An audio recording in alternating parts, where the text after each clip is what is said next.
अब बात पश्चिम बंगाल की। पश्चिम बंगाल समेत 12 राज्यों में वोटर लिस्ट के स्पेशल इंटेंसिव रिवीजन का काम तेजी से चल रहा है।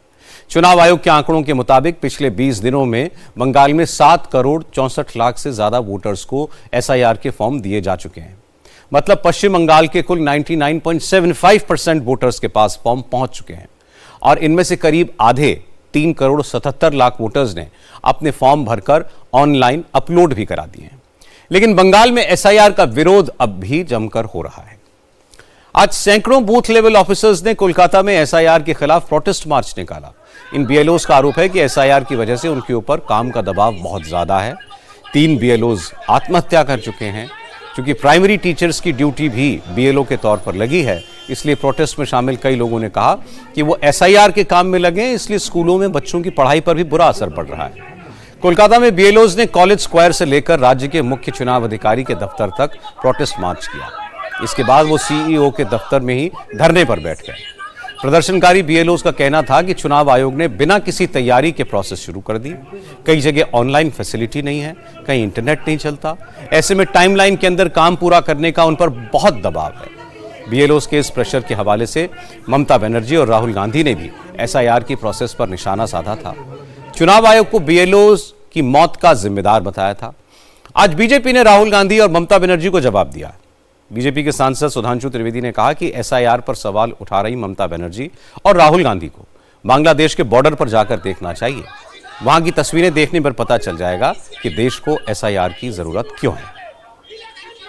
2005-6 में उस समय असम के गवर्नर ने एक जगह पर यह बोला था कि तकरीबन 5000 लोग प्रतिदिन आते हैं। एक वो दौर था और आज सब मीडिया में देख रहे हैं कि बांग्लादेश की तरफ जाने वालों की कतार लगी हुई है। पश्चिम बंगाल में तृणमूल कांग्रेस के एक बूथ लेवल एजेंट जमीरुल इस्लाम मुल्ला पर यह आरोप लगता है कि वो सीधे बूथ लेवल अधिकारी को फोन पर धमका रहे हैं। हम देश के सामने यह पूछना चाहते हैं कि यह परिस्थिति क्यों उत्पन्न हो रही है। यह परिस्थिति क्या इसलिए नहीं उत्पन्न हो रही है कि यदि केंद्र में स्वयं नेता प्रतिपक्ष सीधे इस चुनावी मतदाता सूची के संशोधन पर अनर्गल निराधार आरोप लगाएंगे और पश्चिम बंगाल की मुख्यमंत्री उसके ऊपर निराधार आरोप तो छोड़िए, परोक्ष रूप से भड़काने वाले बयान देंगी। इस ढंग की बात कहना यह साफ दर्शाता है कि संवैधानिक व्यवस्था चुनाव को पारदर्शी रूप से होने देने के प्रयास में सबसे बड़ी बाधा अगर कोई है तो यह इंडी गठबंधन के दल है। बांग्लादेश बॉर्डर पर ग्राउंड रियलिटी क्या है यह भी आपको दिखाता हूं। एसआईआर के डर से हजारों बांग्लादेशी घुसपैठिए अब वापस जाना चाहते हैं। नॉर्थ 24 परगना जिले में हाकिमपुर आउटपोस्ट पर हजारों बांग्लादेशी बॉर्डर पर डेरा डाले हुए हैं। हमारे संवाददाता ओंकार सरकार ने बताया कि बांग्लादेश का शायद ही कोई ऐसा जिला हो जिसके लोग घुसपैठ करके भारत में न आए हों। हाकिमपुर पोस्ट पर जो घुसपैठिए पहुंचे हैं उनमें से कोई बांग्लादेश के खुलना से आया है, कोई राजशाही से, कोई जैसोर से, तो कोई मेमन सिंह से। और ये लोग कई कई साल से पूरे परिवार के साथ बड़े आराम से बंगाल के अलग अलग शहरों में रह रहे हैं। कुछ बांग्लादेशियों ने तो अपने आधार कार्ड, पैन कार्ड तक बनवा लिए। कुछ ऐसे भी मिले जो कई सालों से सरकारी राशन ले रहे हैं, सरकारी योजनाओं का लाभ उठा रहे हैं। उनका को अबुल हाशिम नाम का एक बांग्लादेशी मिला। उसने अपना और अपने परिवार के आधार कार्ड और पैन कार्ड सब बनवा लिए थे। वोटर कार्ड बनवाने की भी कोशिश की थी, लेकिन दलाल ने ज्यादा पैसे मांग लिए, उसके पास थे नहीं। बस इस वजह से उसका वोटर कार्ड नहीं बना। अब एसआईआर शुरू हो गया। अबुल हाशिम को पकड़े जाने का डर लगा, तो इसलिए उसने पूरे परिवार के साथ वापस बांग्लादेश जाने में ही भलाई समझी। अबुल हसीम वो हमारे साथ है, उनसे बातचीत करेंगे। आप कब आए थे भारत में? भारत आছি 5-6 বছর আগে। 5-6 বছর তার আরো বেশি হতে পারে। আরো বেশি হতে পারে। কে এসেছিল সঙ্গে? আমার ফ্যামিলি সব। কতজন ফ্যামিলিতে?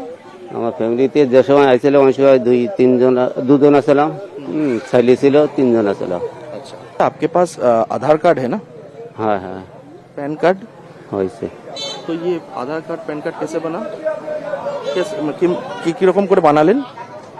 वो सरकार ऑर्डर करिल সেই সময় যে প্যান কার্ড করো আধার কার্ড করো তা ওই আমার আধার কার্ডটা ফার্স্ট চান্সে করা ওপর থেকে অফিসার আসতে গ্রাম স্কুলে সেই স্কুল থেকে করেছিলাম স্কুল में जाके करवाए थे किसी कैंप में जाके কেন যাকে আর বলছি ভোটার কার্ড আছে না না আমার ভোটার কার্ড হয়নি কেন আমি একবার চেষ্টা করিলাম কিন্তু হয়নি আর আপনার পয়সা চাইছিল মেলা এই জন্য আমি আর করিনি গরিব মানুষ কোথায় পাবো পয়সা মানে ভোটার कार्ड बनाने के लिए आपके पास पैसा मांगा गया था कितना पैसा मांगा गया था কত পয়সা ছিল वो 15,000 16,000 এরকম চাইছিল 15-16 हजार रुपए मांगा गया था वोटर कार्ड बनाने के लिए तो कौन मांगा था ये वो গ্রামে মক্কেলটা আছে এরাই কয় कौन सा ও কাশীপুর গ্রাম चाचा का नाम है अबुल हुसैन पिछले 4-5 साल से ज्यादा समय से वो भांगड़ में रहते थे यानी कि साउथ 24 परगना डिस्ट्रिक्ट में रहते थे और उनके पास वो जितने भी डॉक्यूमेंट है वो बनवाने की कोशिश किए थे वो डॉक्यूमेंट बने भी थे ऐसे ही उनका कहना है बंगाल से बड़ी तादाद में बांग्लादेश के नागरिकों की वापसी की खबरें सुनकर आज पश्चिम बंगाल के गवर्नर सीवी आनंद बोस ने भी बॉर्डर के हालात का जायजा लिया। बॉर्डर आउटपोस्ट पर राज्यपाल आनंद बोस ने बीएसएफ के बड़े अफसरों के साथ मीटिंग की और सीमा पर आवाजाही पर कड़ी नजर बनाए रखने के निर्देश दिए। बीएसएफ के अधिकारियों के साथ मीटिंग के बाद सीवी आनंद बोस ने कहा कि जो लोग एसआईआर का विरोध कर रहे हैं उन्हें हाकिमपुर की तस्वीरें जाकर देखना चाहिए, समझना चाहिए कि देश के लिए एसआईआर क्यों जरूरी है। As a governor, it's my duty to see that I'm with the people when they need me. In a crisis, I do not want to run away. In a crisis, in a confusion, I want to be with the people, clarify to themselves, and also give a strong message that the governor is there, not as an onlooker or a weathercock. The governor is there to take action. No illegal migrants will be tolerated in India. We have our own rules and regulations. We have the border security force to check it. We'll certainly see that Indians live in India and also those who are allowed to be here.